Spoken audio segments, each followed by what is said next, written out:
Hi guys, welcome to Rock's World, and today's category is photo editing. This is our very first image that we'll be editing on YouTube, so keep it locked in and we'll see you guys in the jiffy. Alright, so basically we're going to be working in camera filters. Initially, we're going to be working with trying to get the image to look kind of perfect. So we're going to adjust our shadows, if possible, adjust our highlights, but for now we're going with the shadows. And then yeah, so basically everything on your camera filter works just like Lightroom, but your adjustments is going to be based on the image you're working on, and how you want the image to look in terms of brightness and sharpness. Because sometimes you don't want the image to be too bright, you don't want it to be too dark. You just have to work around it and use your eye to gauge what you're seeing there. And then you work, just adjust your textures, if possible your clarity and your dehaze, and just to give the image some sharpness. Then you can increase your vibrance just so you have a little more color pop, from, at least for this. Now we can see that there's color on the hat, and then there's color in skin, so it gives a richness in skin color. And once you're done with that, you click open.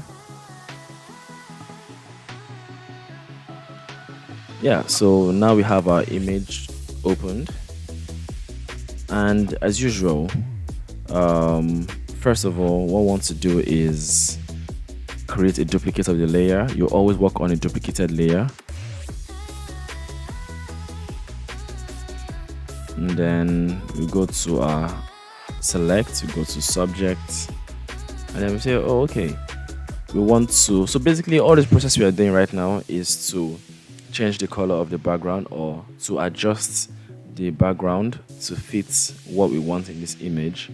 So we're first of all going to go to select, go to subject, and then the algorithm selects your subjects for you easily, as against, as opposed to back in the days when you have to use your pen tool or your polygonal lasso tool to select your image, little by little.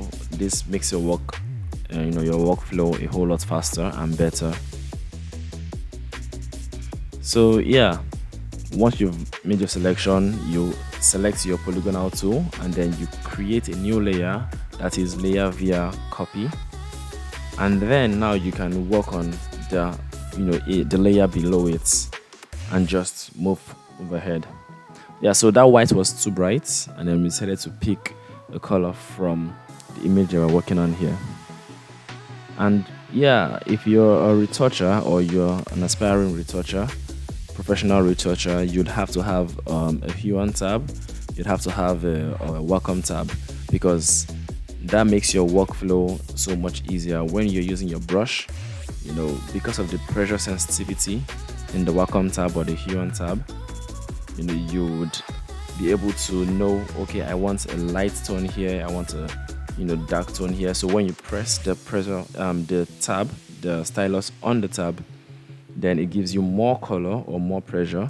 And then when you slightly touch the tab with the stylus, then it gives you a lighter feel with less pressure. So yeah, if you're really looking at being a professional retoucher, then you would want to get one for yourself. There are some cheaper ones and there are some really expensive ones, so work with your pockets, and that's the before and the after. And I believe that's that about how to smoothen out your background, how to get your background to look a particular kind of way. All you need to do is sample the image and move forward. I'll see you guys in the next video. Leave a like and subscribe.